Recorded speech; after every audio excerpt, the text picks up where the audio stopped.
বেশ অনেক কদিনই হয়ে গেল তোমাদের সঙ্গে কোনো ভিডিওই শেয়ার করা হচ্ছে না। তো চলো আজ ভিডিওটা আমি অনেক দিন আগে থেকেই করে রেখেছিলাম, সেটাই তোমাদের সাথে শেয়ার করব। আর কেনই বা ভিডিও দিতে পারলাম না সেটাও তোমাদেরকে জানাবো। তো চলো আজ এখন বাজে ওই 4:30টার মতন, আর আজ কিন্তু সোমবার। ওর বাবা যাবে কাজে, সেহেতু ওর বাবাও উঠে পড়েছে আর আমিও উঠে পড়েছি। আজ আমরাও যাবো একটা জায়গায়, তো সেটাই তোমাদের সাথে শেয়ার করব কিভাবে গেলাম, কোথায় গেলাম। তো তোমরা ফুল ভিডিওটা দেখতে থাকো, আশা করছি ভালো লাগবে। আর যারা যারা আমার ভিডিওটা প্রথম দেখছো, আমার চ্যানেলটিকে সাবস্ক্রাইব করে আমার বন্ধু হয়ে যেও। আর যারা আমার পুরানো বন্ধু, যারা আমার ভিডিও আগে থেকেই দেখো, তাদের ভিডিওটা কেমন লাগলো তারা আমাকে অবশ্যই করে কমেন্ট বক্সে জানিও। আর ভালো লাগলে লাইক কমেন্ট করে বন্ধু হয়ে থেকো। তো চলো সকাল সকাল উঠে পড়েছি, আর 4:30 নাগাদ ওর বাবা রেডি হয়ে গিয়েছিল। আর তারপরে না ওর বাবাকে বের করে দিয়েছি। আর তারপরে আমি সংসারের সমস্ত কাজগুলোও করে নিচ্ছি। যেহেতু আজ সকাল সকালে একটা জায়গায় যেতে হবে আমাদের, তাই জন্য অনেক ভোর ভোর উঠেই ঝাড়-টাড় দিয়ে নিয়েছি আর ঘরটাও মুছে নিচ্ছি। আর জানো তো বেশ কয়েকদিনের জন্যই আমরা যাচ্ছি, বিশেষ করে আমি তো যাচ্ছি, মা আমাকে দিয়েই চলে আসবে। তো তাই জন্যই বাড়ির কাজ করে রান্নাবান্না করে সকাল 6:10-এর মধ্যে ট্রেন ধরতে হয়েছে। তার জন্য না বাড়ি থেকে কিছু খাওয়াও হয়নি, আর কিছু খাওয়াও হবে না, একেবারে আমি বাড়িতে গিয়েই খাবো। আর কোথায় যাচ্ছি সেটাও তো তোমাদেরকে বললাম না। আমি যাচ্ছি আমার বাপের বাড়িতে। সেই মাম্মামের যখন 2.5 মাস বয়স ছিল তখন গেছিলাম, আর মাম্মামের তো 7 মাস বয়স পের হতেই গেল। তাই জন্য দেখো এদিকে আমিও আজকে কিন্তু মাম্মামকে নিয়ে, মা আর ভাই এসছিল, তাই সঙ্গে করে নিয়ে আমাকে যাচ্ছে। আর যেহেতু মাম্মাম এখন ছোট, আমি একা একা কোথাও যেতে পারি না। তাই এভাবেই না সবার সাহায্য নিয়ে আমি বাড়িতে যাই, আর গেলে কিন্তু অনেক দিন করেই থাকি। আগে এতদিন না থাকলেও এখন এই থাকাটা কিন্তু আমার পক্ষে ভীষণ ভালো। মানে এত দূরে যেতে হয়, মানে একটু দূরে হয়, তাই জন্যই না একটু বেশি দিন থাকলে আর কি পুষিয়ে যায়। তো এই যে এখন দেখো বলতে বলতেই আজকে খুব তাড়াতাড়ি আমি কখন যে ক্যানিং চলে এসেছি বলতেই পারিনি। মানে বুঝতেই পারিনি, তোমাদেরকে কি বলবো, গল্প করতে করতে চলে এসেছি। তো 6:10-এ আমি ট্রেনে উঠেছি, আর 6:43-এর মধ্যেই ক্যানিং চলে এসেছি। এরকমটা আমার কোনোদিন হয়নি। মানে আমি ভাবছিলাম যে প্রত্যেকটা স্টেশনের কিছু ভিডিও আমি নেব, কিন্তু সেটা আমি লাস্ট পর্যন্ত দেখি না ক্যানিং চলে এসেছি। তার আগে যে আমি ওই যে মাম্মামের জিনিসপত্রগুলো গুছিয়েও নিচ্ছিলাম ট্রেনের ভিতরে, ওকে একটু সোয়েটার-টোয়েটার পরিয়ে দিচ্ছিলাম। যেহেতু ট্রেনে অনেকটাই ঠান্ডা, আর তোমরা তো জানোই বেশ কিছুদিন আগে যখন আমি যাচ্ছিলাম তার আগেই বৃষ্টিটা হয়েছিল, তাই জন্য একটু ঠান্ডা আরও একটু চেপে পড়েছিল। তাই জন্য না ওকে ওর জন্য সোয়েটার-টোয়েটারগুলো পরানো হয়নি, ট্রেনে বসিয়েই পরিয়ে নিয়েছিলাম যাতে ট্রেনের হাওয়াটা না লেগে ওর কষ্ট না হয়। তো দেখো তোমাদেরকে ফাইনালি আমি দেখাচ্ছি যে ক্যানিং চলেও এসেছি। আর জানো তো আমার বাপের বাড়িটা আমার বাড়ি থেকে প্রায় 3 ঘন্টা লাগে। তো আজ একটা মিরাক্কেল জিনিস হয়েছে, সেটা হচ্ছে আমার বাড়িতে যেতে গিয়ে, মানে আমার শ্বশুরবাড়ি থেকে আমাদের বাড়িতে যেতে গিয়ে একদম কম সময় লেগেছে। মানে 6:10-এর ট্রেন ধরেছি আমি, আর বাড়ি গিয়েছি 9:30টায়। মাত্র 3 ঘন্টা কি 3.5 ঘন্টা সময় লেগেছে। আর এই সময়টা আমার আজকে একদমই বোরিং লাগেনি। আমার ভীষণ এনজয় হয়েছে। আমি না খুব তাড়াতাড়ি সমস্ত গাড়িগুলো পেয়ে গেছিলাম। মানে যেখানেই গেছি সেখানেই গাড়ি আমার জন্য যেন ওয়েট করেছিল, আর তারা আমি উঠলেই তারা ছেড়ে দিয়েছে, এরকম একটা বিষয়। তো ফাইনালি দেখো আমি ক্যানিংয়ে চলে এসেছি, আর এবারে কিন্তু ক্যানিং থেকে চুনোখালি যাওয়ার জন্য আমাকে বাস বা অটো ধরতে হবে।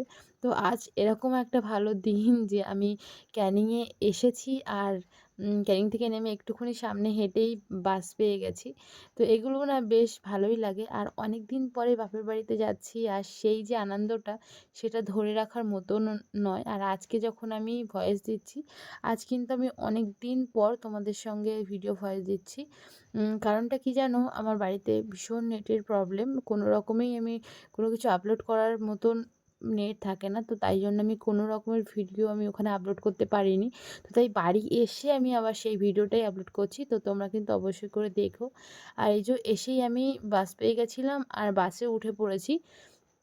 তো এখন বাস আমাদেরকে নিয়ে যাবে চুনোখালি, তারপর ওখান থেকে যদি বোট পাই তাহলে বোটে যাব, নইলে আবার খেয়া পার হয়ে আবার ভ্যানে করে যেতে হবে। তো সেইভাবেই আমরা আজকে গিয়েছি। তো এই যে এখন কিন্তু আমরা চুনোখালি যাব, কিন্তু যাব ক্যানিংয়ের ব্রিজ টপকে, মানে ক্যানিংয়ের ব্রিজের উপর দিয়ে। আর ছোটোবেলায় জানো তো এই ক্যানিং নদী আমরা হেঁটে হেঁটেই পার হতাম বাবার সাথে হাত ধরে। আর তখন না এই ক্যানিং নদী পার হওয়া মানে বছরে একবার মামার বাড়িতে যাব।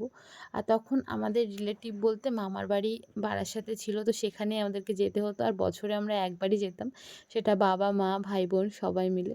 তো সেই দিনগুলো যেমন মিস করি, আবার মনে হয় অনেকটাই যেন সুবিধা হয়ে গেছে তোমার এই ব্রিজটা হওয়ার জন্য। আর এই ব্রিজটা হয়ে অনেকটা সত্যিই ভালো হয়েছে, সবাই ইজিলি যাতায়াত করতে পারে। আর তারপরে কিন্তু আমরা চুনোখালি চলে এসেছিলাম। আর রিসেন্টলি এই ঘাটগুলো করেছে, আর আমার ঘাটগুলো ভীষণ ভালো লেগেছে।